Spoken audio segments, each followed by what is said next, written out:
Hey everyone, so welcome to the Pactmantality Podcast, episode 14. And today I have got a very, very special guest on the show. And it is a very dear friend of mine, somebody who I believe changed the direction and the course of my life, who I'm very, very grateful to have met. And he is a human potential coach and a breathwork practitioner who's doing some amazing work in London and the surrounding areas. And he was also at the Russell Brand retreat on the weekend facilitating. So I can't wait to get into that. It is my friend, Ben Bidwell. Ben, how are you, mate? Oh, I'm great because I'm sat here with you, brother. It's beautiful. It's beautiful. I feel like we went through an experience where we'll always have like each other in each other's hearts at some throughout, and at some point we'll come back together like we are today, and it will just be exactly how it was. So I'm just beautiful, really excited to sit with you and to get into this conversation, brother. Yeah, so am I. So am I, Ben. It's been some time that we've been sort of waiting to get this podcast on. And I think I remember asking you maybe over a year ago, would you come up to Liverpool and get on the podcast? And obviously life didn't suit both of us at the time to make it happen. So I'm glad that we finally touched base again, brother, and we're making it happen now. And I'm really excited to get into it. Totally, dude. Me too. Me too. I can actually feel like it's been like a year, and I can feel a shift in your energy. Yeah. Naturally, we're both growing all the time, and this is the nature. But it's beautiful to actually to know you from what two years ago, and Yeah. to sit with you today and to feel that change is really beautiful, brother. Yeah. So Oh, like thank you. celebrating you. Yeah, brilliant. Thank you, Ben. So I always like to start, Ben, with a little bit of a check-in. Obviously, just to see where things have been at for you. And now I can talk a little bit about where things have been at for me, and then we will really get into it more deeply. So I do know that, last weekend you were at the Russell Brand event and you were facilitating there. Yeah, it's really just an invitation now to just share a little bit about what you've been up to and maybe including that event as well. Yeah, thanks, brother. Yeah, it's been a whirlwind week for me because I knew it'd be a beautiful experience at the festival. But I didn't quite realize sort of uh, the beauty of the energy, the sheer numbers, the impact. And so this week, if I'm honest with you, I've just been like just processing, responding, trying to manage the reactions, and just because to give you some insight. So I was part of Russell Brand's festival, which is a beautiful thing. I had a panel discussion with him about masculinity, which was wild and very intense in the sense that Russell is I'm sure lots of people will know him listening to this, and he's wild, and he's highly authentic, and he brings his energy. And so we had 6 men sitting there, initially 4, but he called 2 more up, and we just had this very like buzzy dynamic conversation, which was a challenge for me in any sense, because I love to, like this, I love to have space to communicate and to share. And it felt very intense, but very amusing and very, very entertaining. So that was kind of brought up just an amazing experience to sit in that environment, but challenging, and I felt I really had to be on it with him. So I went very deep, very quickly, and kind of very vulnerably to the audience and sharing. And he really picked up on that, and it created this.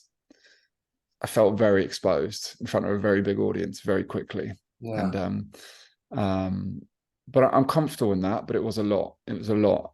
And then went into a couple of breathwork sessions. One I call heart opening breathwork, where I just aim to bring love into the body for men and women.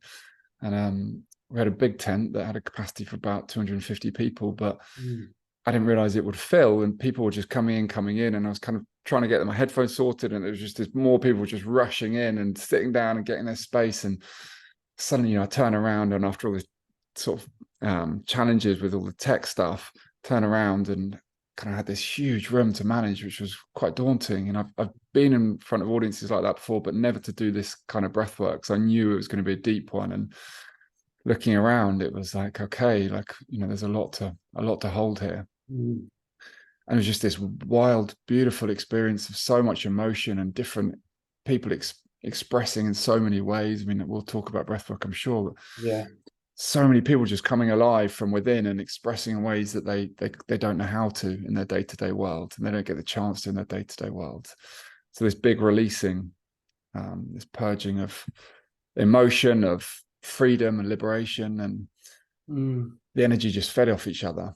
The people just fed off one another, and it just became this real sense as one person was liberated next to them, it kind of gave them the opportunity to be liberated too, to express how they needed to. And we just had this room of energy.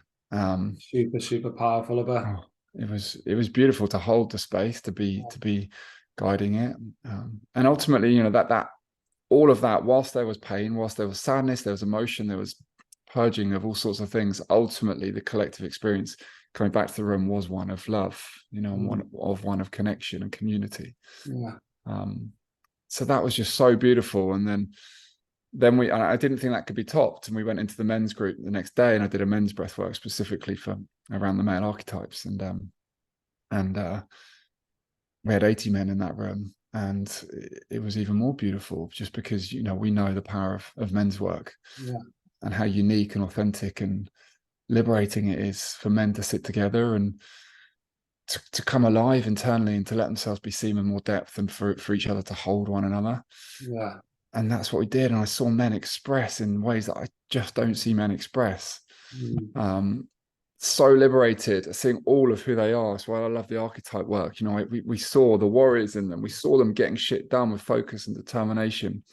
But then we also saw them create like all these different shapes and all this expression of like this weirdness within them that we don't get to express in this world as men. You know, we're so rigid and structured, and suddenly and we're doing all this stuff, and then dropping into the lover who was, you know, there was so much emotion, you know, wailing and howling and just tears and love and hugging each other and all this beauty. And then for them in that state to see all of that, to breathe as their king, to be that king, that all of who they can be as a man, the warrior, the magician, the lover. And it's unique, and it just brought all the men together, and it was so beautiful. And again, just such an honor to facilitate that space. Really, you know, the pride that I felt within in holding that, and to be able to offer that was without wanting to sort of get narcissistic about it, without patting myself on the back, just celebrating that space. It was beautiful and an honor. So yeah, carrying that through this week, a big check-in, but it's been a big week. So yeah, thank you for holding the space for me, brother. It's beautiful. How have you managed to, obviously when you've been through that type of experience, Ben, and when obviously we're stepping into this type of men's work, and you know, we're going deep into the depths of our soul, sometimes it can feel like we're being pulled into this type of work, and it can very much feel like there can be a lot of turbulence that comes up, certainly for us as men, with the way that we've been conditioned maybe to feel or to not feel, should I say. And how has that been for you then to just navigate this week, knowing that big experience that took place last week? How have you managed to be able to ground yourself?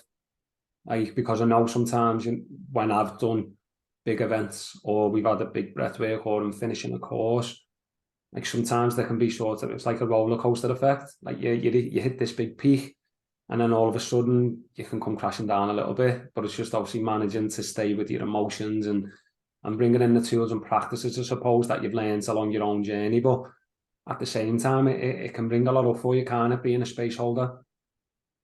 Yeah, it really can, you know. And I'll be honest, like there's so many things I wanted to do at the festival that I just didn't do because of those experiences. Left me sort of just feeling like all I wanted to do was sit with what I experienced. I didn't have the energy to go and experience anything else, or the desire almost. I just wanted to be. And yeah, so this week, I mean, I take you back to a phrase that we'll both know really well, and that's just that everything is welcome, and just allowing myself this week to experience whatever, and experience the emptiness, and to listen to that, and surrender into the beauty of that, in that I experienced something really beautiful, and it's natural to want to crave that experience again, and to listen to that.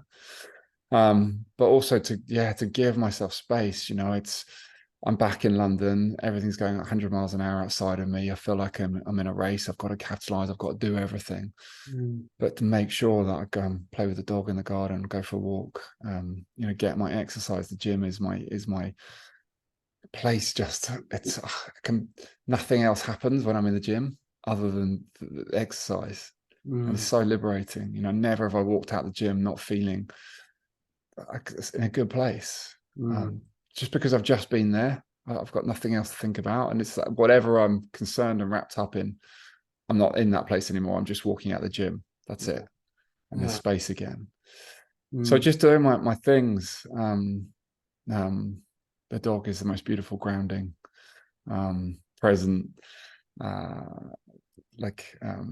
mentor I have, you know, and just nothing actually matters other than being here. So feeling proud. Learn off animals, but isn't it? Like certainly dogs, like, I mean, they don't, sometimes they, you know, we shout at them, they're not thinking about it. An hour later, they're not still going, oh, I'm not coming near you because you shouted at me. They sort of, they let everything go.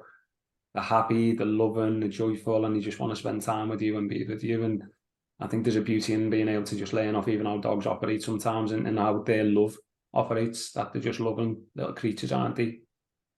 Yeah, they like you just said so beautifully, for me they come from love, and which is always my aim. They come from that energy of love, which is really difficult for coming for love, which I think so many of us get wrapped up in.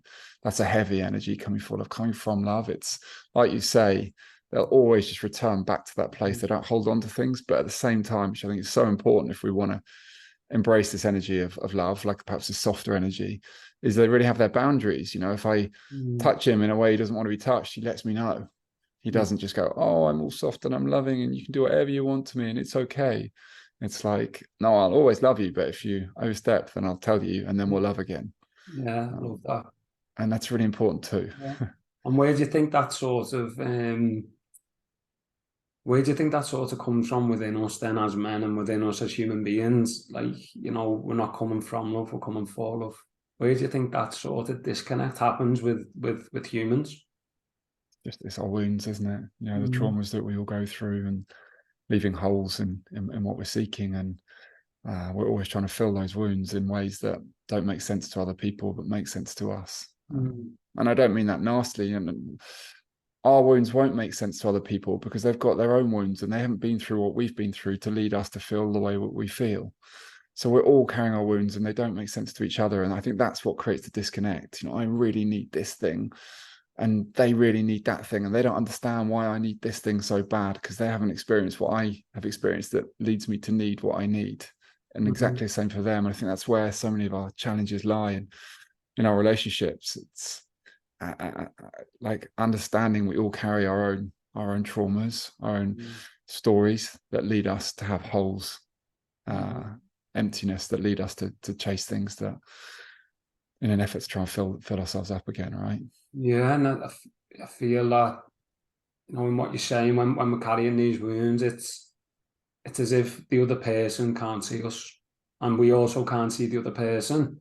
And our level of presence, if you like for me, presence, Ben would say that as soon as I've gone unconscious, I've lost my edge of presence. It's sort of dissipated at that point, that I'm now being driven by a wound.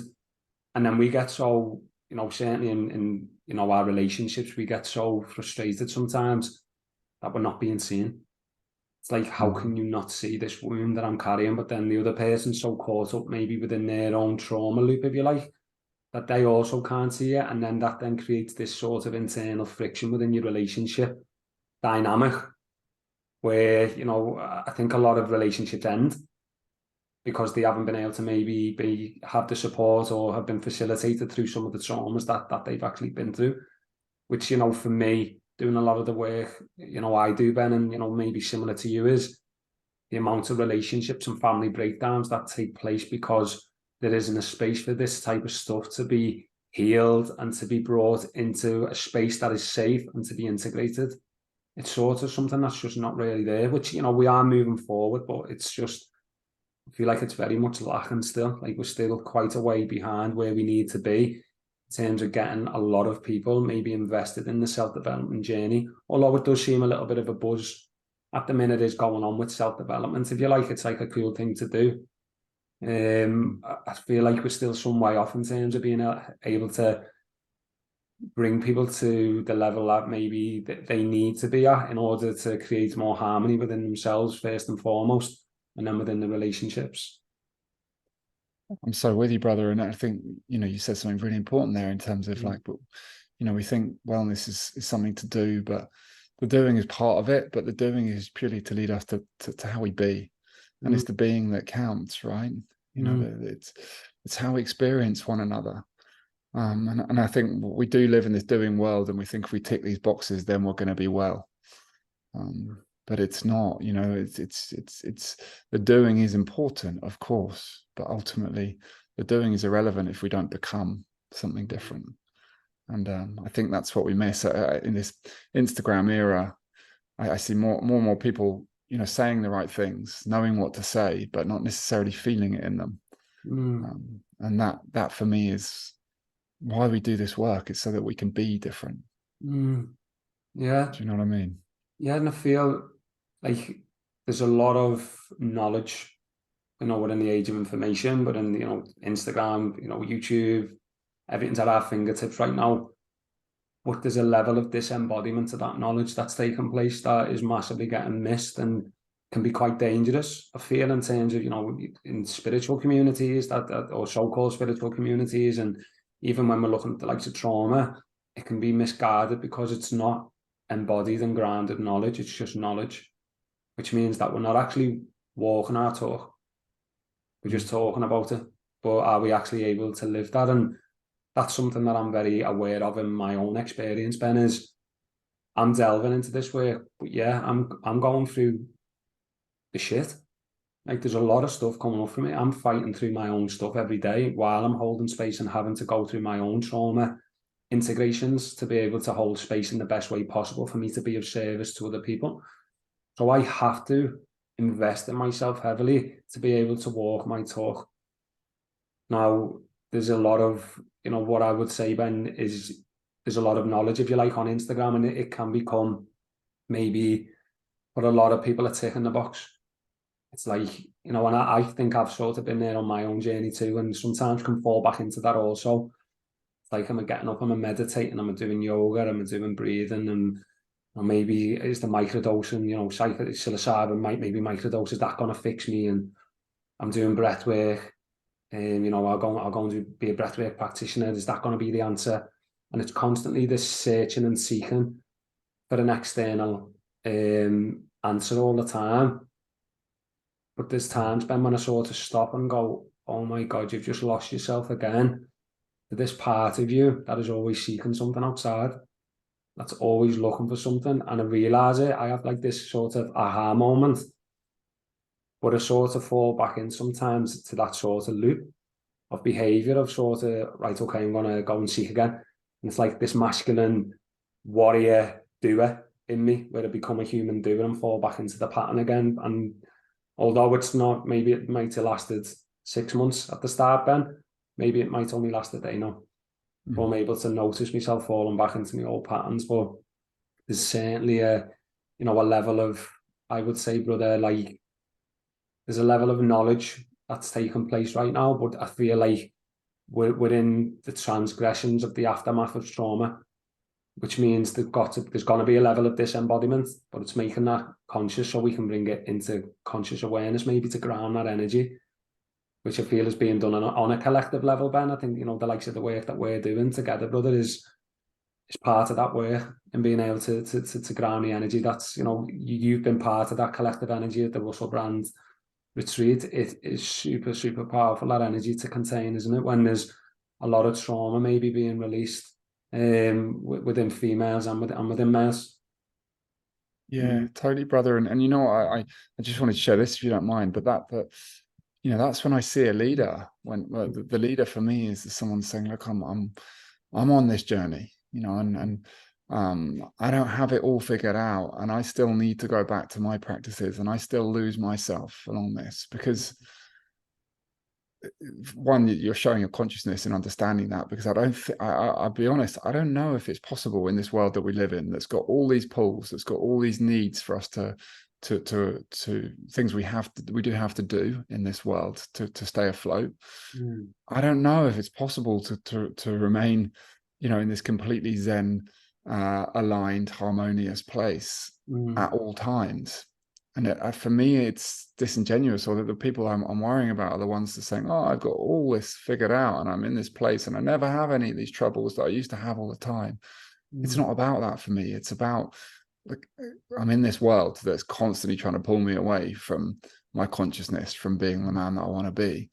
And I'm trying to arm myself with the tools to actually continue to navigate that the best I possibly can. So when I slip up, I can stand back and come back to myself. I can take ownership. I can apologize. I can say sorry. And of course, not just giving myself a license to fuck up whenever I want to and go, oh, sorry about that. I just, I'm back now. It's okay. Don't worry about it. It's learning, it's embodying, it's physically not repeating the same things, but also with an acceptance that, my God, this world creates a lot of challenges along the way and we are going to fuck up. And the leader in the room is the one who could say, I've done it, and this is what I'm learning, and this is how I'm doing better, and I can help you if you want to do that too. Yeah, no, that's beautiful, brother. And I think, I always relate it to anger. Say, if we have anger, for me, it's not about getting rid of anger. It's not about getting rid of fear. The amount of men that come to me saying, I've got fear, I need to get rid of it. I'm over angry, I need to get rid of it. But it's like, okay, for me, there's then a misconception and a misunderstanding of what is actually being fed back to you through the wisdom of the body. And through the wisdom of your felt sense is telling you something that you need to maybe pay more attention to. An embodiment for me doesn't mean getting rid of, it means to be with. Can I be with my anger, but not lose my shit at the same time? But actually be, like you said about a dog before, the dog will tell you when he's angry. He won't, but he mightn't be violent and bite you, but he will tell you when he's angry, and that's a valid emotion. It's allowed to be there without the need to get rid of anything. But we're sort of, within maybe times where, and through conditioning also, but it's sort of like we're told that we can only be happy. And even the self-development journey, that we always need to be zen. You always need to be happy. But for me, it's, life is maybe following a full range of emotions, whether that's the greatest happiness or the deepest sadness. It's being able to feel it all in the moment, but move through it at a level of conscious awareness and embodiment. That to me is maybe where a lot of this work maybe is. It's missing the point sometimes, that we're always trying to be peaceful. Like, it doesn't exist. It might exist if you go and live in a monastery. Go and live in a monastery then, if that's what you want. But I live in Liverpool, and it's fast and it's furious, and there's a lot of things happening. There's a lot of challenges. There's a lot of traumas. There's a lot of deep stuff to deal with, a lot of my own stuff, ancestral stuff, intergenerational traumas, there's so much for us to maybe work through in this lifetime, Ben. But, it's maybe important not to lose ourselves to thinking we need to only ever operate in a one-sided way and in a one-sided world, because it really, really, being in a happy state all the time doesn't exist.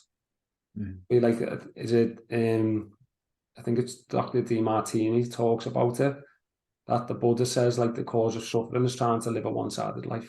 You're always trying to live in a happy state, which the human mind and the human emotions are always forever fluctuating. So it's when we become identified with maybe living in that state that we get so attached to things needing to be a certain way, that a byproduct of that means that we suffer through our own attachments.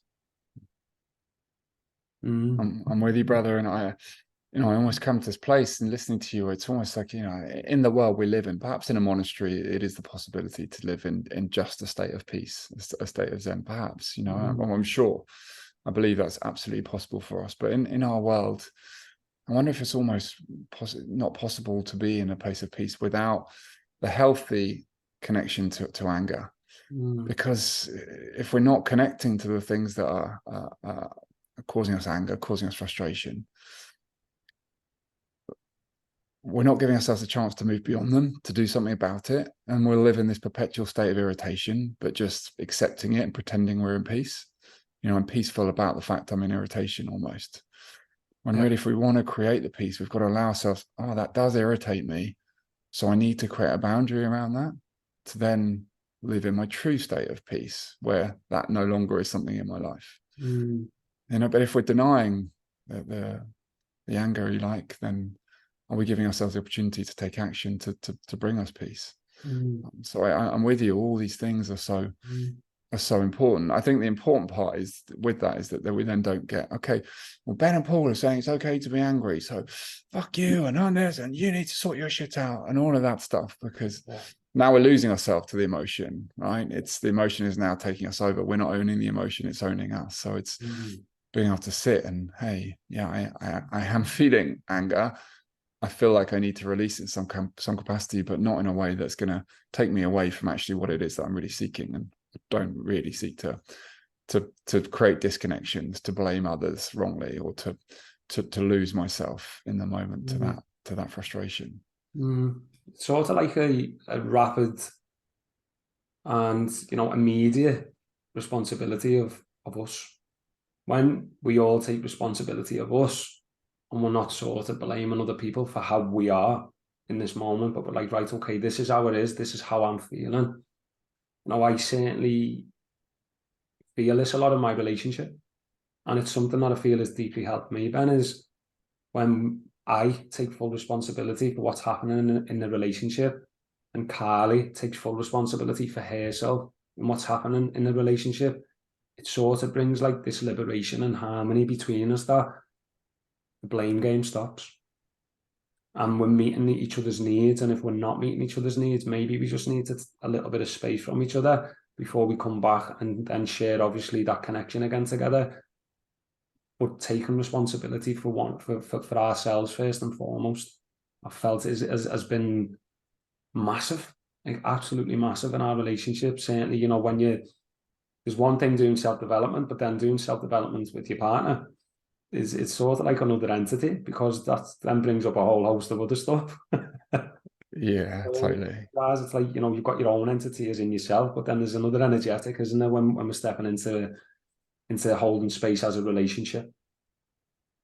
I feel like they can see things in us that we can't see ourselves. And often those things are the things that we really don't want to address. We really don't want to, because, particularly, you and I, we do want to do our work, but perhaps like along the way, we'll do the parts that maybe suit us more, or in some capacity unconsciously, we don't really realize it. But there is other things like deep down that perhaps we haven't got to, that they can see or show up in the relationship and feel normal to us. And it might be something that just triggers their triggers in a particular way that hasn't with other relationships, but they can show us things. And I think there's so much beauty. I mean, ultimately where I come back to in all of this, so fundamental in every relationship and just in our way of being, is having this sense of compassion and that understanding so often that each other's behavior is not about each other, it's about ourselves. So when they're angry with us, understanding that it's not necessarily, sure, we can take our own responsibility, but also with a compassion before we respond and make them wrong for being angry about us, with an understanding that they're going through their own experience and they've had a reaction to something that we wouldn't react to in that way, because we haven't been through what they've been through that leads them to get angry in the way that we don't think is reasonable. Yeah. And that for me is so often, it's like, you're not behaving in the way that I think you should, which is never actually going to happen, because I've never been through your life that leads you to behave in the way that you do. So all having this compassion for one another, that we're all walking along this rocky road with all of our little triggers ready to go, that won't make sense to other people. And when the triggers happen, understand that that's within them. And sure, we might have pushed it, but can we sit with the compassion to understand that we've all got these things and they won't make sense, but can we listen? Can we stop and not judge? Can we be curious and hold each other rather than judge one another? Yeah. Well, that's sort of, when I link it back to, when you see a child, then is, because you mentioned the word curiosity there, when we're young children, if you like, we're curious. And we want to, when we're maybe 2, 3, 4, we're going outside. The world looks absolutely massive. Yeah, looks huge. And then we want to go to the bottom of the street, and then we want to go outside of the street. We want to go to the field with our friends, and we're always looking with this curiosity to expand what we're doing. So when there's a contraction within us, then that means we've hit a fear response, which means somewhere along the line we've stopped being curious. Because fear is the opposite to me of curiosity. That we're not curious anymore. We become closed off to life, which means we're blocking life because something's been hurt. So it's sort of, maybe learning to notice not as much sometimes when we are in fear, but also notice why we're not being curious in life anymore. Where does that stop? Because, I've felt for me personally, Ben, like we can live a life of doing all the time, and we can sort of create this like nuclear family unit, I call it, where it's just me, Carly, the boys, and every single day is repeat. It's sort of, we get up, go to work, we do our stuff, we take the kids to footy, or we take the kids to boxing, they do what they do, and every single week's the same. And we've stopped the curiosity to life. It's like life has become set in stone, like Groundhog Day. Where did the fun stop? Where did we learn to stop dancing like children? Where did we learn to stop having a good time? Where did we learn to cut ourselves off from the world? And it's not making them part of us wrong, but it's learning to become conscious of the fact that you're cutting yourself off from life.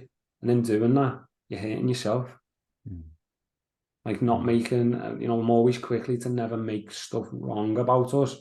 It's sort of learning to understand maybe dysfunctional functions. Yeah, it's just a dysfunctional function where we learn to cut off. But yeah, what do you think of that, Ben? Oh, I'm with you 100% of the way, and it's so easy to slip into that routine, isn't it? And I do it. It happens so easily. And I can imagine with kids even more so.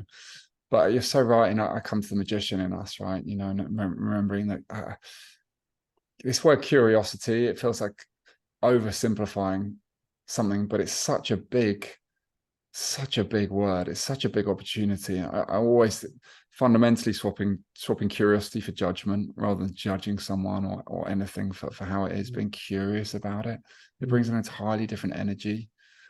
Actually like being with it and sinking into it. What can we learn? What can we explore? What can we fail at? Rather than making something good or bad or right or wrong. And that for me is just the whole judgment way of being is just such a indication of this world of structure where everything has to be, we have to have an opinion, we have to decide how it's meant to be, and either they're a good person or they're a bad person, or their behavior is either something we like or we don't like. And there's curiosity. What about learning about that, all of those things? I love that now that for me is going beneath the surface. I always love, in fact, if you don't mind me sharing this, that love the analogy of the whole Will Smith incident with Chris Rock. Remember? Do you remember? And yeah. And I found that so fascinating, because what I saw in the world that was the reaction at that point. Everyone had an opinion. Either Will Smith was really bad or Chris Rock should never have done it, and everyone had this sense of opinion. I was just like, well, it's so basic. We're so quick to judge without any awareness. None of us know what the hell was going on with Will Smith as he walked into that room, or what's going on in his relationship, or what he was carrying, or whatever else, or the friction or energy or whatever between the relationship of the two of them, or any of that stuff. But what comes out is that Will Smith wrote a book recently before that, which is never discussed, which really upsets me as well. But in that book, Will Smith wrote about how, despite all his fame, his success, everything he'd achieved, he always carries this weight, this something nagging at him, and that I can't remember the exact intricacies of the details, so I really hope I don't get it too wrong. But as a child, he witnessed his dad being abusive towards his mum, and he witnessed it and never stood up for his mum. And he's carried this guilt that he never was there for her, and he saw bad things happen. And I can't remember all the intricacies of the details. I hope I've got that pretty much right. But he carried that. And that's been a source of great pain for him throughout his life. Fast forward that moment on that TV show, whatever it was, the award ceremony. and his trigger was pushed that took him right back. All this pain that he's carried took him right back to that moment where he had the chance to stand up and not go through, not carry the same pain for the next 20 years or whatever it's been. Now he could make a change. And so now he's reacting in the way that he did. Looking at it in black and white, he's not sure he shouldn't do that. But we miss this all the time in life for all of us. Some curiosity as to what's happened, what's led you to feel like you need to behave that way. And I want to see that curiosity rather than judgment. You're bad. It's like, what about what's there for you that's leading you to behave that way? No, I fully agree, Ben. And I think it's always, a sort of word I use a lot, or a saying, if you like, is it's almost never about the moment. It's almost never about the moment. When you show up and something's been hurting you and you maybe lose yourself, it's never about what someone's just said. Very rarely is it about what they said. And also, if we looked at it even on a collective level of what happens with wars, like what hurt is going on a level of countries for their leaders even to be operating in certain ways, rather than condemning people. Okay, they shouldn't be going around killing people. We agree with that. That should never be happening. But clearly there is a massive shadow and an elephant in the room that is being missed, that people are not paying attention to, that we're looking at people's actions as it's just about what's happening right now. There's clearly big unresolved and energetics on a level of collective trauma that has taken place across the whole world right now, and there's a big shift taking place. But equally, it's like we know something's there, Ben, but we choose to turn the other way. Like, I know there's something wrong that's happening there, but I'm going to look this way and ignore that that's happening. But it's okay, well, that's part of the problem. But it doesn't make the problem go away. It doesn't make our past disappear. We can focus so much on manifesting and looking towards the future and forget the past. It's in the past, but the past lives in you now. You are the end product of the past, and it lives in you.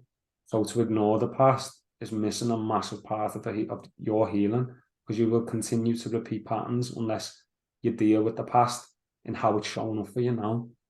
And, that equally again goes to not only at an individual level, but even if you look at a government level, if we look at country levels, political levels, it's like repeated traumas are just happening over and over again.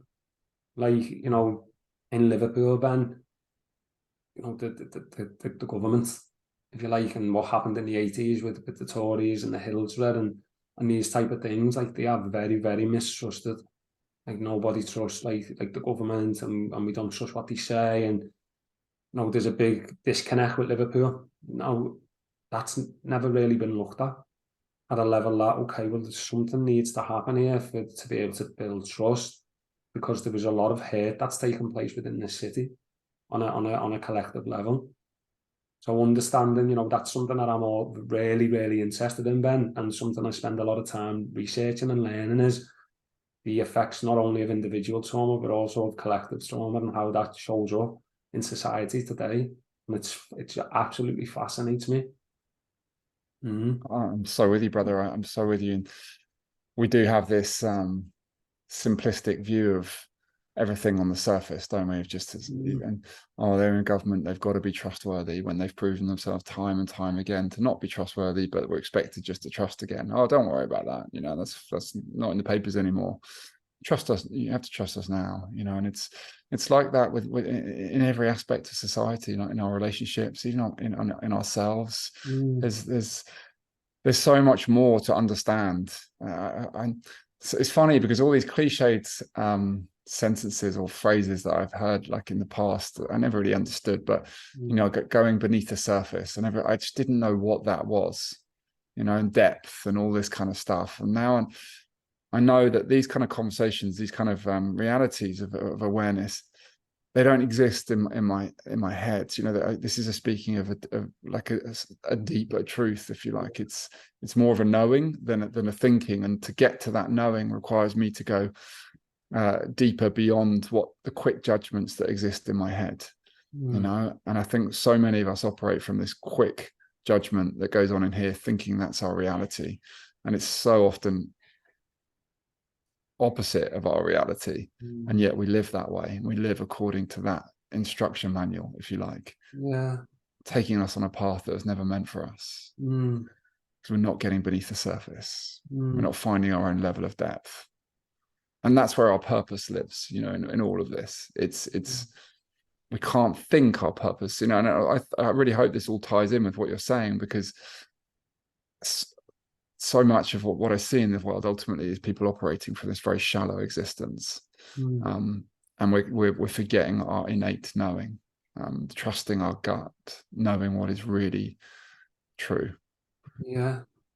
We're rooted in maybe reactivity, like you say, surface level, knee-jerk reactions, fast judgments. You know, everything's moving at a fast pace, and we don't really take the time to actually uncover what we actually want, who we want to become, self-reflecting on how we're showing up in our own lives, and maybe looking at where we actually want to go. Like we sort of get pushed into these maybe little small boxes and think that, okay, this is us. And, you know, this is something, Ben, that, you know, you get talked about in every one of my courses. By the way, like you live in Liverpool, your energy's in Liverpool. The reason being for that, Ben, is because when we obviously were on retreat together, you know, I had ideas of earning more money, you know, maybe looking for promotions in the job I was in, and, you know, getting a little business for my kids to sort of, you know, that'll do them. I'll try and create financial freedom for my kids, and you know, they'll be happy then. And I remember us talking, and it was sort of, what will that have meant to you, Paul? And what will that mean to your kids if you get to 70 and you give them all this money, but you haven't lived the life you want to live, and you haven't done what you wanted to do, and you haven't been of service in the way that you could be, because your story is incredible. You could help so many people. And I remember them conversations we had, and that was the seed, if you like, Ben. That was the seed for me doing men's work. I think 6 months later, I was delivering. And I'd discovered, this is what I want to do. This is me. Something sort of lit up within my stomach to go, this is what I want to do. My pain is my purpose. That actually the wounding that I carry from my father and the men before me, and even from my mum's side of the family, and what my mum's been through, if I can use that as a catalyst to create change, not only within myself, but within the world, then I will die a much happier and fulfilled man than if I had all this money in the bank, had a great job, but I was never able to be there present with my kids, and I was maybe never happy doing something that I didn't want to do. So, you know, I've always got massive gratitude to you, Ben, in my heart, that was the conversation that took place. And actually the power in having a man believing in you is incredible. It is so empowering, because so many of us, like you say, are judging one another as men, trying to get on top of one another. We're pushing the other person down. We're happy for other people to do well as long as they're not doing as well as us. Yeah. Now, to have another man look at me and say, listen, I want you to go, and I think you could do this. I believe in you. I could never, when we were on retreat, and I feel like I struggled speaking at the time. Like my voice used to close up, the fear, I was very closed. And having someone say to me, I believe that you can do that. Why can't you public speak? Why can't you go and learn that? Of course you can. Like, you're putting yourself in a limited position, and you've actually got all this unlimited potential to tap into. Having a man to actually do that, Ben, and see that within you, for me, is a massive catalyst and change for other men. And, you know, is absolutely part of the work I do, is actually turning men back to themselves, to understand that they are the gatekeeper, that they're the ones that actually, you have so much more potential and purpose within you than you actually even realize, that is left untapped. And if you start to tap into that by just coming to know yourself more deeply, your world will change forever, and the world of the people you love. So beautiful, brother. Yeah, thank you for sharing. You know, when I said that to you, to me, it was just obvious. It's almost like, I don't want to tell you what you already know, but just so you know, to make sure this is what I see. And I think it was obvious to everyone else in the room, and it just shows us that it's a prime example, because I've lived in the same way, where I have the stories, I see myself in the same way, and I'm listening to the voice that says that I can't, and other people are looking at me, going, he's going to do some amazing stuff, and takes us back to this phrase of just getting out your own way, doesn't it? Letting go of that. There is infinite potential within us all. I believe every person can stand on stage, can inspire other people if they let themselves be seen, if they get out of their own way. They won't if they stand on stage and they listen to all the shoulds and everything that's going on in here. Then they'll freeze, they'll go small, they'll shrink. People feel their energy, people feel that they're not perhaps yet ready. They let go of that, they tap into just this is what I just always want to take people deeper, because if they go into that depth, just like you're going into your depth, just like I'm going into my depth, then it is infinite. And we become who we are without fear, because there is no fear. In the depths of who we are, there is no fear. The fear exists on the surface level, like sitting on top, preventing us from getting into all the best bit. When we let go of that, everything is possible. And I, of course, you were on your journey during the retreat, and I was on my journey. We're all on our journey, but you were uncovering that fear as we were going, and every day since, you've just been uncovering more and more of it, clearly. And it's so obvious, right, that you were meant to be doing this work. Yeah, like you can probably resonate with this, Ben, but even though sometimes it's gonna be difficult, there's something that's just in you that pulls you. It's like that innate knowing that you're talking about. It's like, I know this is gonna be difficult for me to navigate, but there's just a pull within your soul, if you like, and within you, to say, I need to do this. I need to go to them depths. I need to go to them dark places. And we can only ever help people, Ben, to the level that we've helped ourselves. We can only ever help people heal to the level we've healed ourselves. And when we can't go there, but we're trying to take other people there, that's when things can get messy, I feel, sometimes, in terms of if we are holding space for people and we are facilitating, and something comes up in the room, if you're unable to ground that energy because you haven't done your work, then, the shit's gonna hit the fan. Yeah. And people are going to get hurt potentially, brother. So yeah, I think having men in your life, Ben, that actually believe in you is key in this type of work.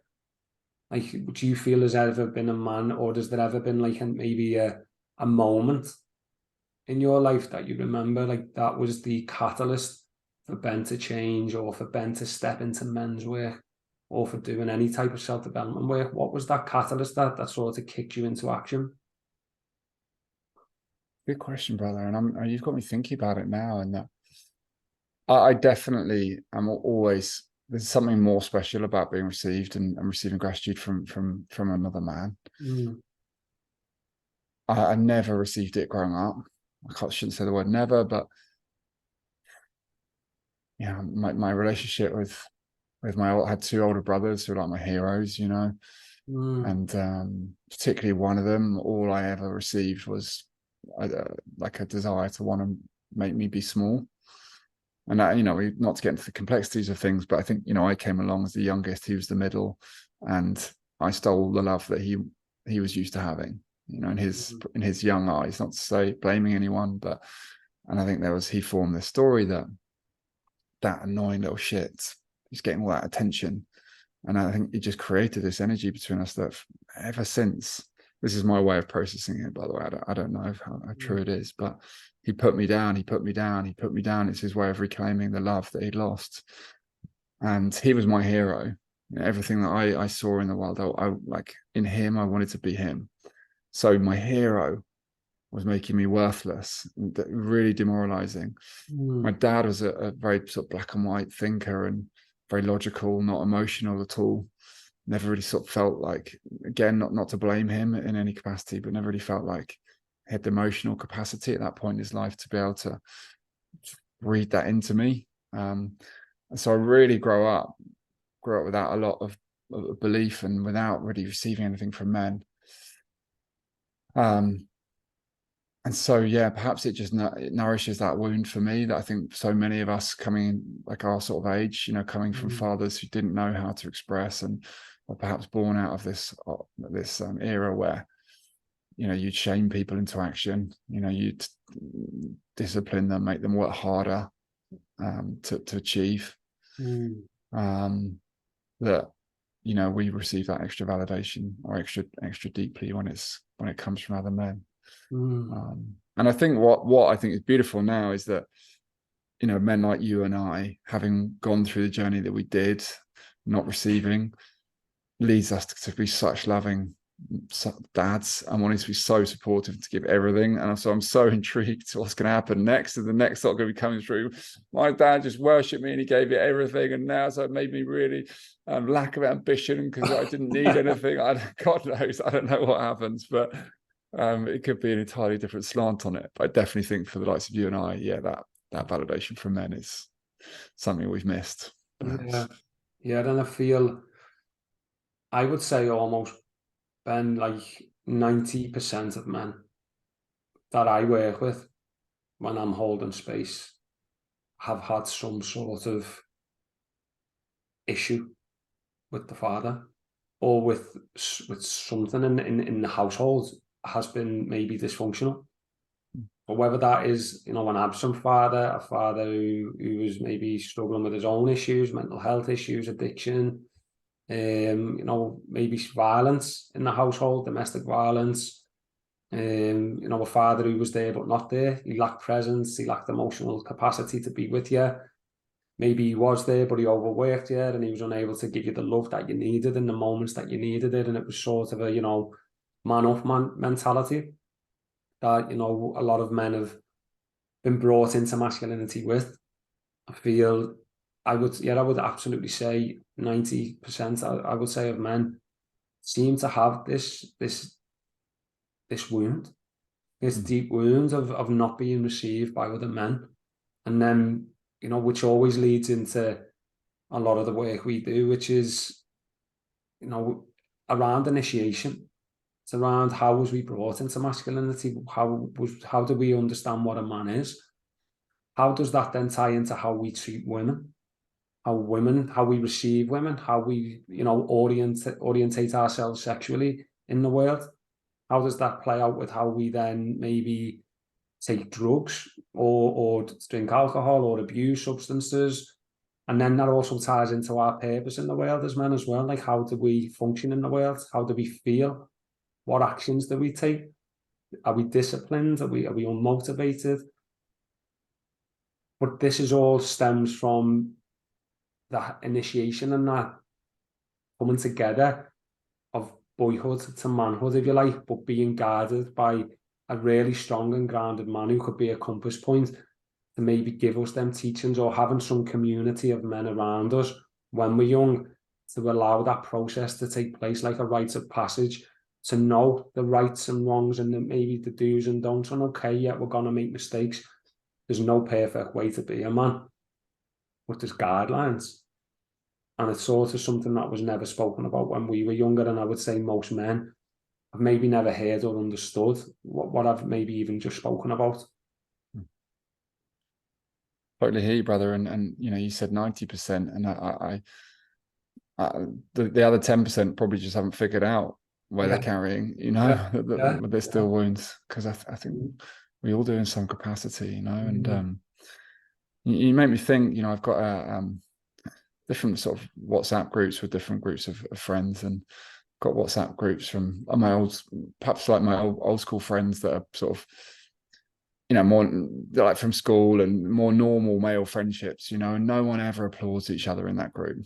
It's all just, banter and, getting one over each other and taking the piss out of each other and all that. And there's people in that group doing amazing things, and there's barely any recognition. Not never, but barely any recognition. And then I've got another one that's new friends, and it's just a constant applause of one another, and calling each other out, or we can do better too, and seeing more opportunity. But there's two very different ways. I've lived both ways, and I'm much more healthy, much more aligned with myself when I'm in one group than I am in the other. If that makes sense.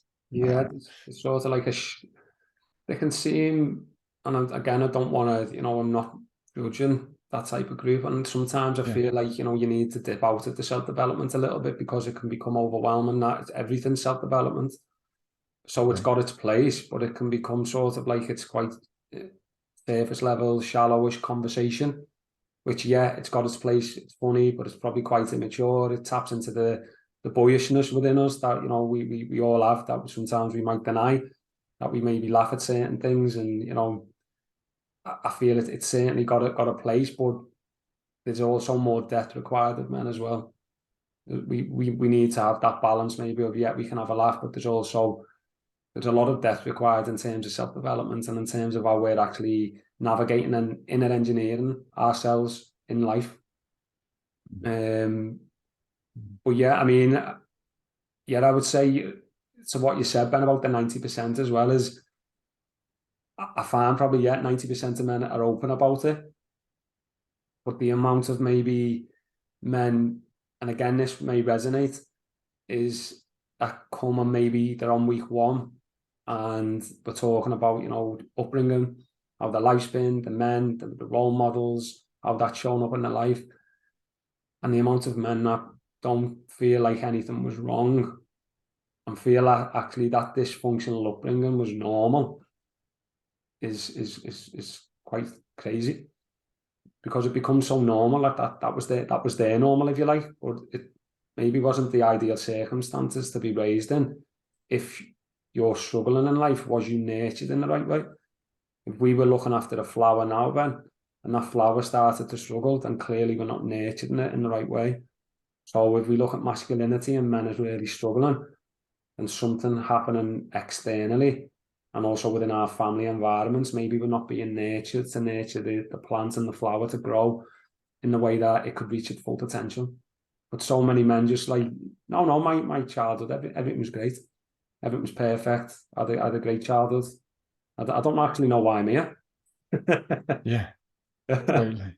Yeah. And I what's natural doesn't necessarily, what's normal doesn't necessarily mean what's natural. Yeah. In fact, so often it's not natural, but it's become so normal, and I'm often, called weird by, old friends, and, it's like, you're doing the weird stuff, and it's, and that's the society we live in. That's why this is a challenge, doing this stuff. I had a real, as I went on my journey, there was so many conflicts for me in terms of, but if I change, if I do the stuff that I'm sort of leaning towards, what are my mates going to think of me? Like, what's my identity becoming now? Who am I going to hang out with?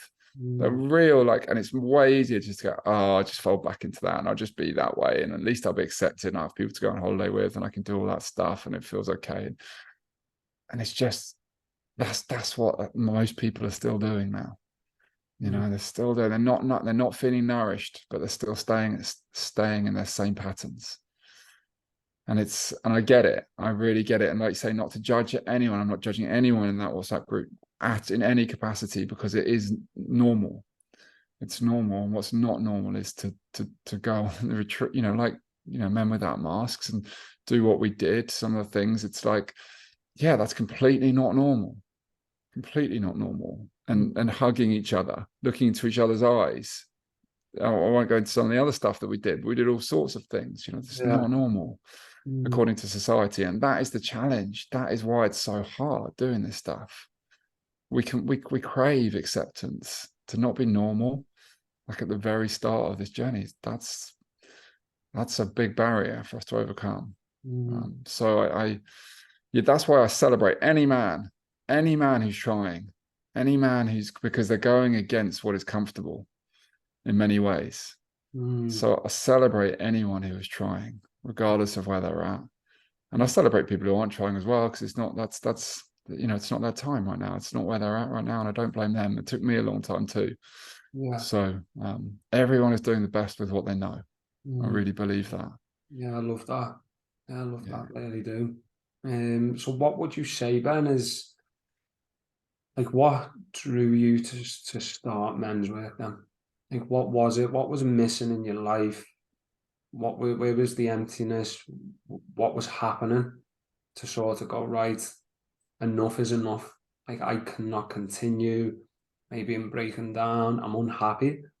This just isn't me, the life I'm living. Like what was happening in your life for you to start that process? Because a lot of men get stuck at this phase that they don't know how to maybe move into men's work, and there is a lot of fear, like you say, around that.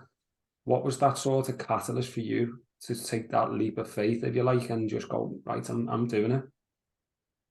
Yeah, brother, it's accident really. And you did ask me this before and I went off on a tangent. So thank you for bringing me back to it. I didn't want to change, brother. I didn't have any inclination within me. I kind of was like, I want to be better in business. I want to be a better leader, but I didn't have any drive. The only thing for me was sexually. I wanted to change my sexual experiences. That was the only thing for me that I was looking to work on, because I always struggled to orgasm from the age of 18. First time having sex, didn't happen. And at 30, it interrupted enough of my relationships. And I wanted to have kids, and I was like, okay, I probably should look at this. And even then, I wasn't sort of going out of my way to look at it, but a hypnotherapist came into my life working with my flatmate who had a rugby injury. And so I was like, well, maybe I've got an injury. She's helping him with that. Maybe she can help me with this. So that was my sort of first conversation unknowingly about personal development, because I just thought it was a sex issue, and I just thought I'd learn new tricks and I'd become more of a lad, that I'd get better rated in the bedroom, and that was my driver. And I started working with her and wasn't dealing with any sex stuff. And I remember thinking, it's a bit weird. She's a hypnotherapist, but she doesn't, I didn't know she know all the sex tricks and stuff too. So I'm intrigued by that. Let's see. And we just never got to them. Obviously, we never got to any of that stuff because You're what waiting. she was doing. Sorry. You're waiting. Yeah, exactly. God, still as bad as ever. But yeah, I was like just going on this emotional journey, opening myself up, wondering when we're getting to the sex bit, and sending flowers to my mum, telling her I love her, something I'd never done in my life, even though I loved her so much. All this stuff. And so I accidentally was finding myself on this journey, but all the time that was going on, like, for example, when I sent flowers to my mum, in my head, at that surface level, all my identity, all the sort of judgments were like, what kind of a man does this? What your brother's going to think of you? What's your dad going to think of you? Like, loser, cringe, like, for doing this and telling her you love her. Completely unfamiliar in our family. But inside of me was a part that was like, I'm glad that she knows that. The truth, like the real truth. All the rest of it was judgment. All the rest of it was a story. And so that it felt really uncomfortable, but part of me was nourished. And my journey ever since, if I was to simplify it, was every day I've been trying to choose that part of me, that small whisper, that little segment that feels nourished when I do these things, and let go of the judgments that's like, you shouldn't do that, that's not who you're meant to be, and all this stuff, and keep choosing. And that's what's just led me into the path to being like my truth, like living and embodying my truth and being who I am. And of course, sometimes the voice pulls me back, and it's, I lose myself and I give into that temptation, that weakness. But like you said earlier on, it's like witnessing that and going, oh, Ben, that's not who you want to be. Let's correct this. Let's take ownership of this. Let's get back on your path. You've been pulled away. And to find myself back there. And that's been my path. I don't know if you have any moments like now. Sorry, I don't want to take this away from you if you want to respond in a different way, but if you resonate with that part of you that just knows it's your truth, and whilst another part cringes and judges and it's like, oh, who are you? Like, what are you doing, Paul? But you choose it anyway because you know it's your truth. Yeah. And like, you obviously know Liverpool. And I feel this city is a very masculine city. And it's an amazing city, and it really, really is. But, there is a lot of maybe pressure on men to look a certain way in Liverpool, to dress a certain way, to be a certain way. It's quite a tough city. I would say, you know, there's been a lot of pain in this city in the past, and it's like we're probably raised to be quite tough. Is my feel for my own city, but stepping into this type of work in this city and leading in the way that I do is probably the scariest thing I do. And turning up again and again and again to do this type of work with, you know, that internal, you know, the insecurities and the emptiness of what if it's not received? What if people judge me? What if I'm not liked? You know, I feel that I meet that every day. I have to meet that fear, you know, even with putting videos on Instagram about certain topics that people, it may touch nerves within certain people. And I feel when you stand in your light as a man, sometimes you trigger the darkness in others, and they will cast darkness on your light sometimes. And that's a fear within me that, you know, that can happen. But there's also that innate knowing that I know what I'm doing is I'm doing me, and I'm being me. And there has to be a stepping away from what other people think of me and what other people want me to do. Of course, I care what people think. Of course, I want people to love me. I'm human. But also, I want that to happen knowing that I've lived my truth and in the right way. Not people to love, I don't want people to love me for being somebody else. Because very much throughout my life, that's what I was doing. I was playing into the game of being somebody else to just get the love and adoration in any which way or how I could get it. Whereas now it's driven from a place of authenticity that is in alignment with who I want to be and who I'm becoming. So every day, you know, there's a new growth, there's new things to step into, there's curiosity about where I want to grow to next. But there's certainly a lot of, you know, and I don't even think it's just Liverpool. I think once you go outside of Liverpool also and go across the scope of the country, then it's, you know, there's a lot of barriers maybe that we need to knock down and work through to be able to make this work more mainstream and more acceptable as not something that is frowned upon, but something that's absolutely needed. It's needed for the good not only of us as men, but for the men who come after us and for the women that are in our lives also, for us to be able to create safety and love within ourselves. Then we can create it in the world. But yet we're wanting it in the world, but we can't create it in ourselves.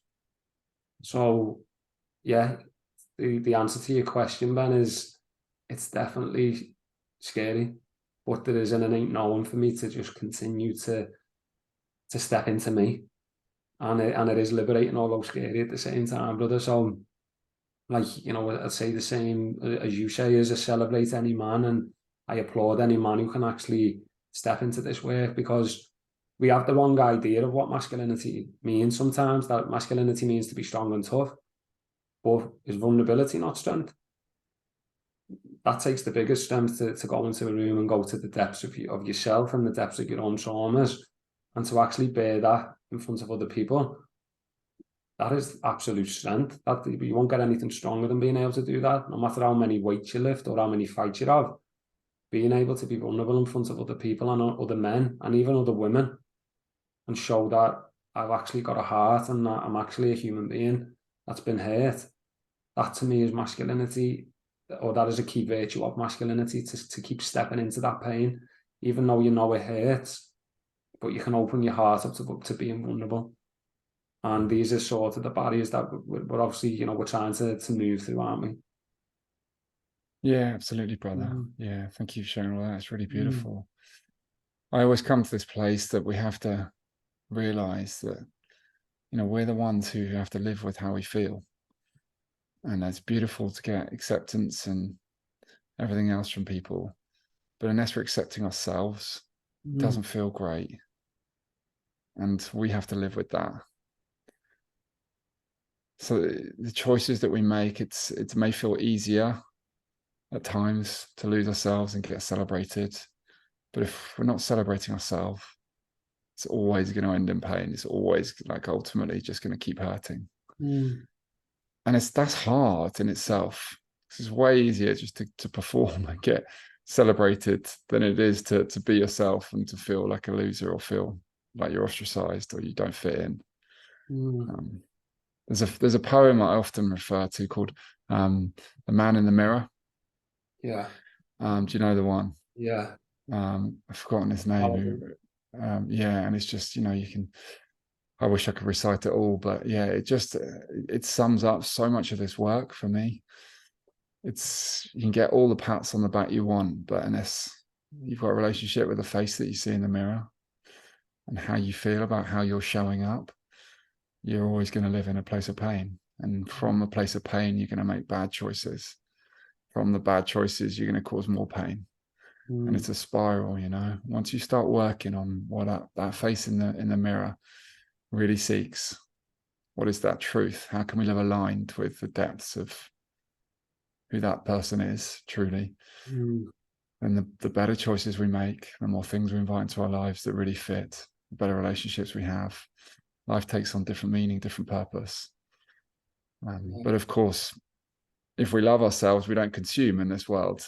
So if we're not consuming, we're not making money for the people above. And so it's not in anyone's interest at that level for us to love ourselves. So from the word go, we're not taught to build a relationship with that person. It's something we've got to, again, do what's normal, because what's normal is just buy their stuff and have moments of happiness and never really create a relationship with the man in the mirror. Yeah. And sort of if you look at whenever we're looking at ourselves in the mirror, Ben, how often do we look in the mirror and say something nice?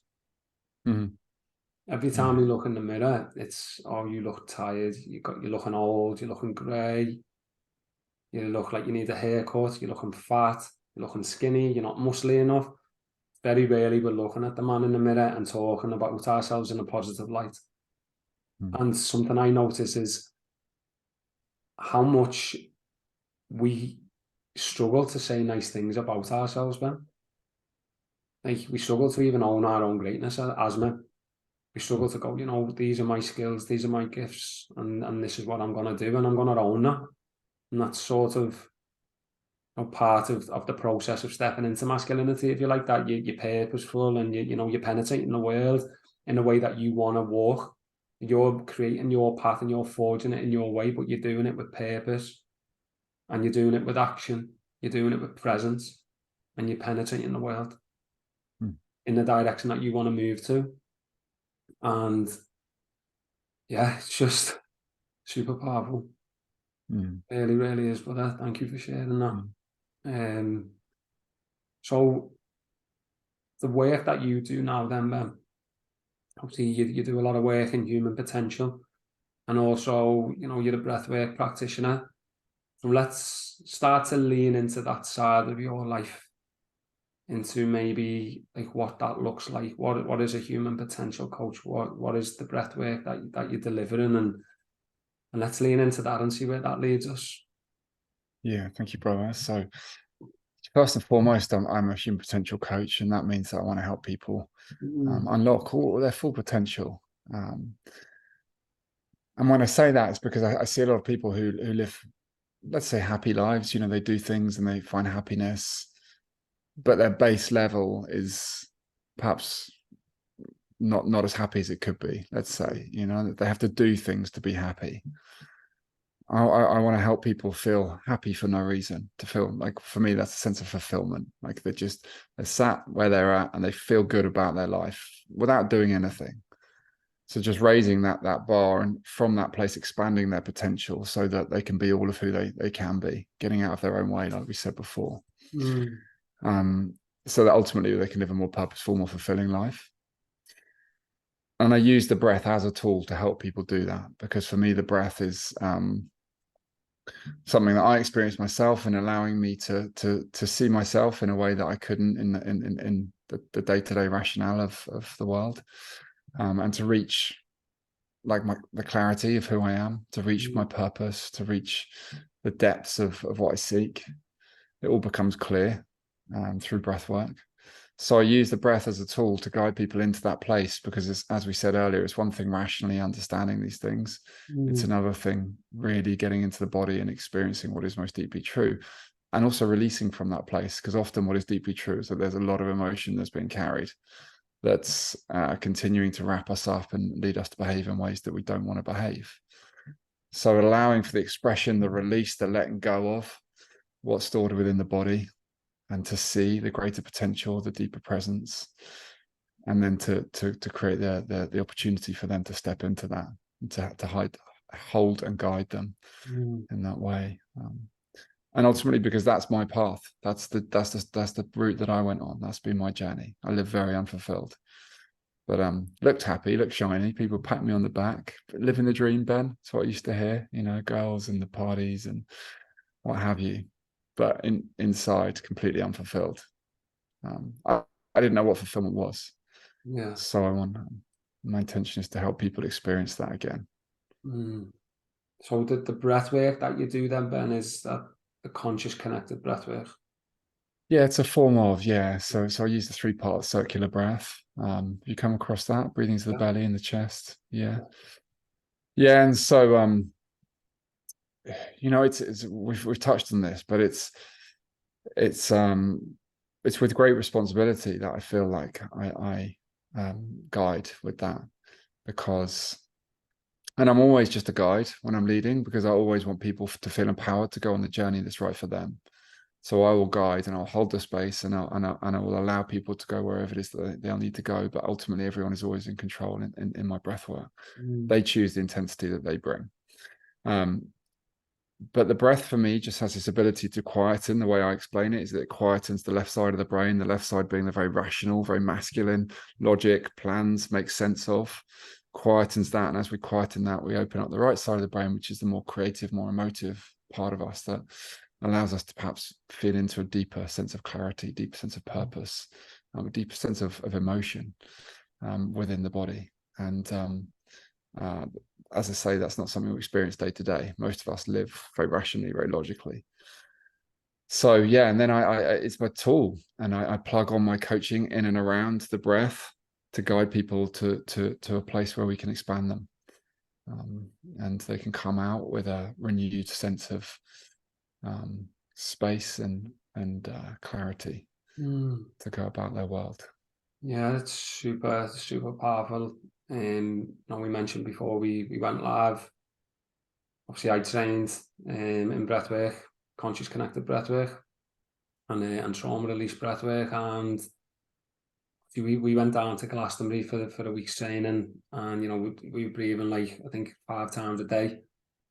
It was probably the most difficult yet liberating experience that I've ever encountered, and one of the most magical processes that you will ever be a part of if you get the chance to witness and be a part of a breathwork journey. It is just so different. It brings you right into the body. It will meet you with your greatness, but it will meet you with your deepest fears as well. And it will bring it out in a way that for me is done consciously, because we can have other type of breathwork spend in terms of, there's holotropic breathwork, amazing, but it's done in an unconscious way that it is done to, take someone to an altered state of consciousness, and we see what happens when we get there. And then there's, we have the Wim Hof type of breathwork, which is, again, incredibly powerful. It's great for the nervous system, for stress relief, for resilience building. But at the same time, it seems very masculine in nature to me, the Wim Hof breathwork, although fantastic. There's a place for it in my routine, absolutely. But, it's very masculine in nature. And I feel that sometimes, breathwork's getting exploited a little bit in ways that, is quite dangerous. That people are maybe holding space for different breathworks without any proper facilitation or being able to ground themselves. And, the power of the breath is that we're opening people up, and not just opening them up to themselves, but energetically we're opening people up to the space within the room.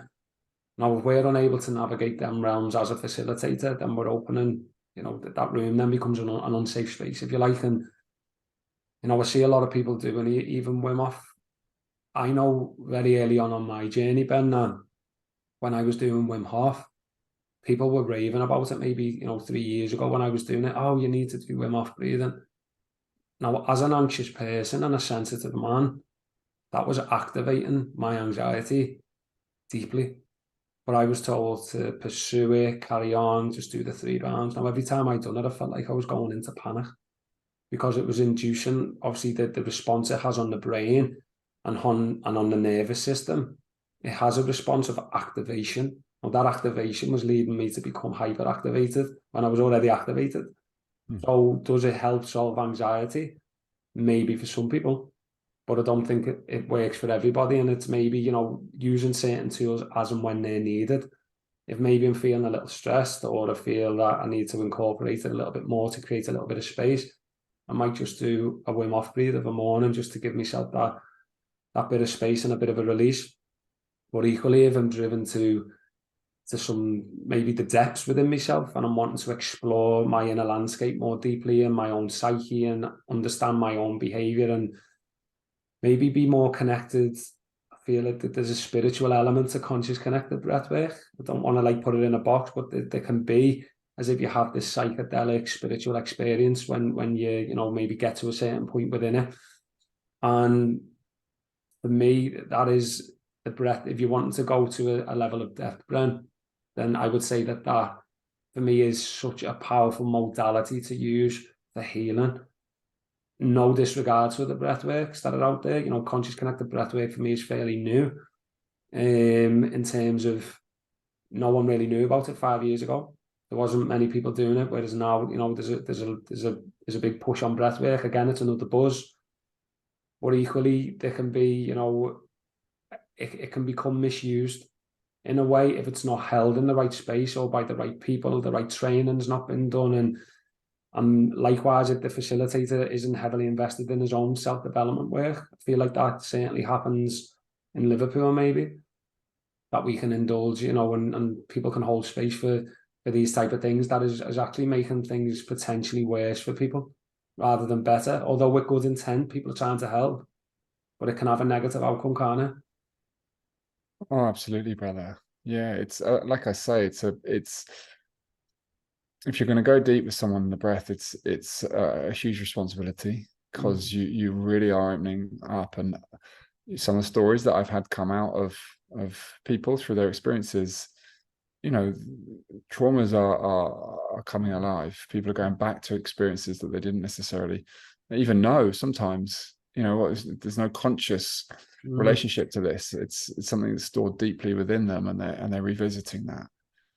And those kind of experiences have to be held very delicately. It's definitely a challenge because breathwork is not regulated. And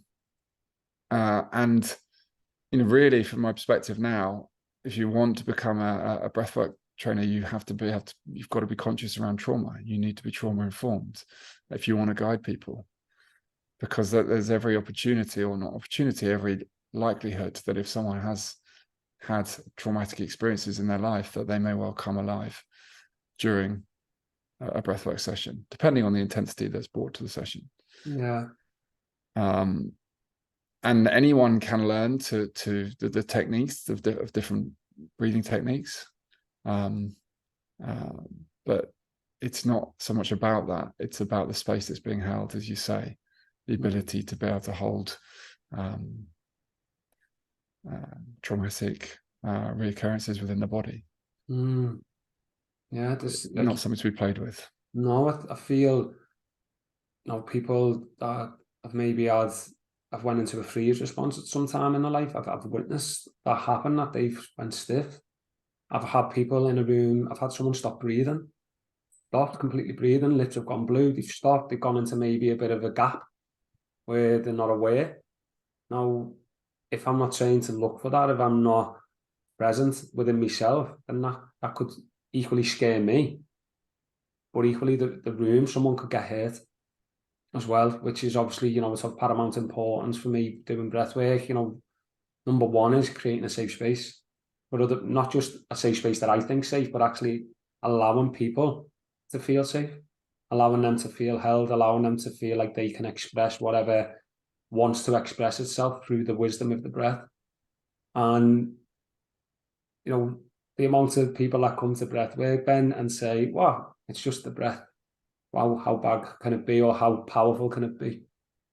And when they leave, they have a completely different outlook on the breath, because how we breathe for me is how how we live. If we're breathing in a certain way, Ben, then we're naturally stressed, we're naturally anxious, we're naturally angry. We can naturally, if I'm telling someone who's in an angry state, that's maybe feeling a certain way. What's the first thing we say to them? I might say, just take a slow, deep breath. Slow your breathing down.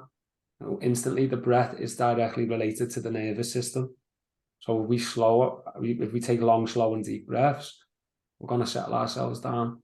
So the power of the breath has the power to revolutionize your physical, mental, and emotional well-being. And I wouldn't say it's not something to be messed with. Likewise, we have people doing psychedelics. If you like, again, I've swam in them waters, Ben, and unless it was heavily facilitated with psychotherapy, personally, I probably wouldn't go to them realms again, because of how scary my experience was for me, and the trauma it brought up within me. That is probably still feel like there's part of that being integrated now, but there's no magic pill. Like, and we always think there's some sort of, like, the psychedelics are gonna fix me, the breathwork's gonna be the fix. And the fix is actually you integrating what comes up for you in them experiences. And if you go past your maybe window of tolerance too quickly, you're gonna get hurt, and people are gonna get burnt. And sometimes to a point that takes a hell of a lot of work to get back to, just to the point you were at before you maybe had that breathwork or psychedelic experience. Yeah.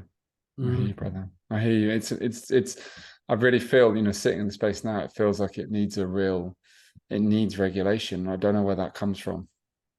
I don't know what's going to transpire, but I hear you, because, as I say, the danger with it is that anyone can learn breathwork techniques. We can all do it. I hear of kids that deliberately at school, hyperventilating themselves for the rush of it.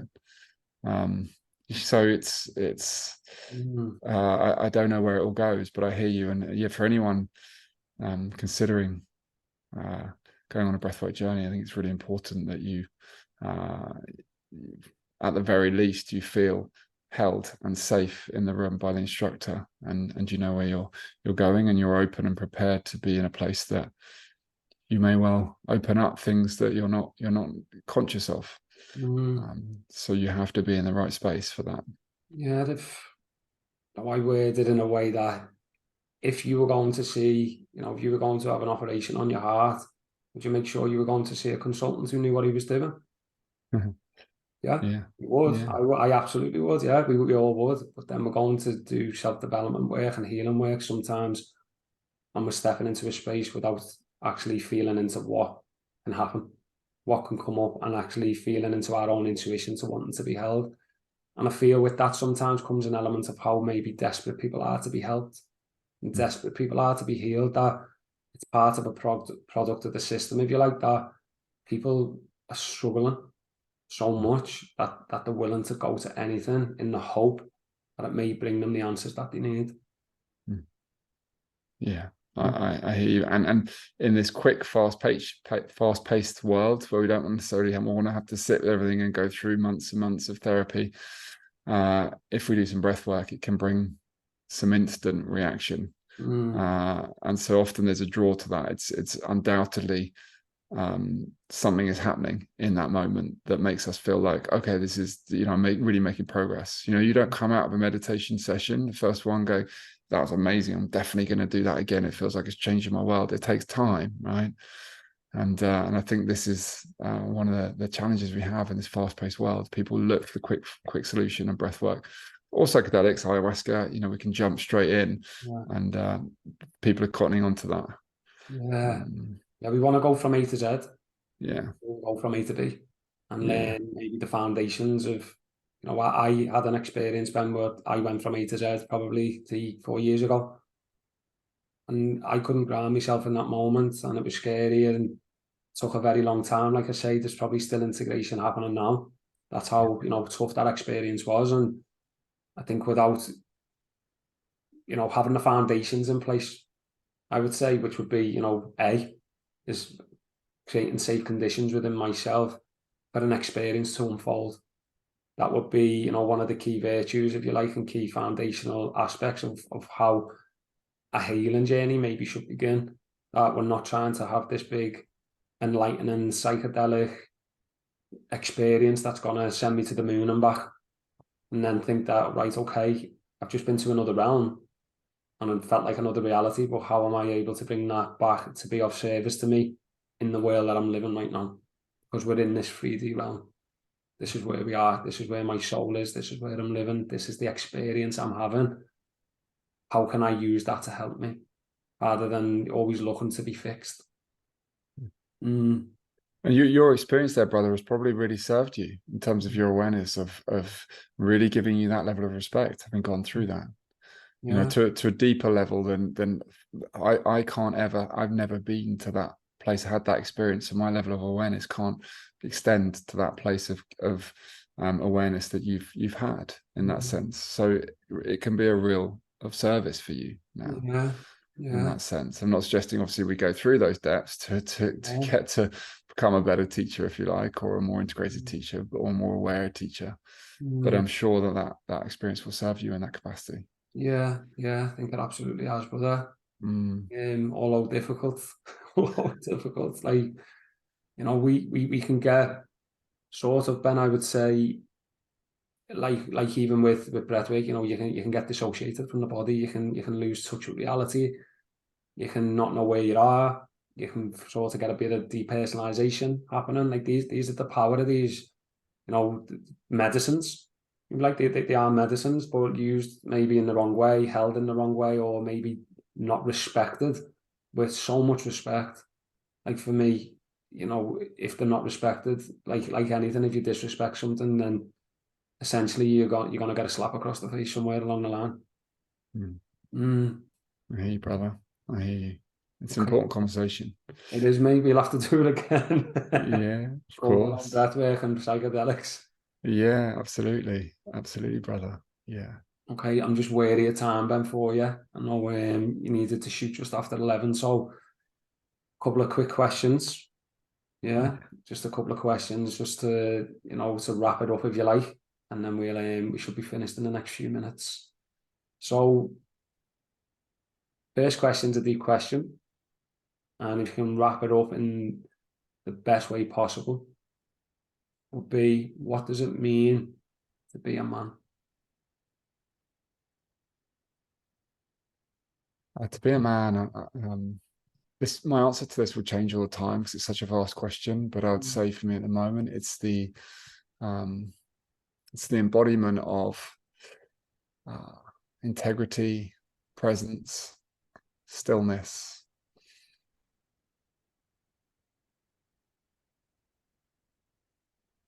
awareness.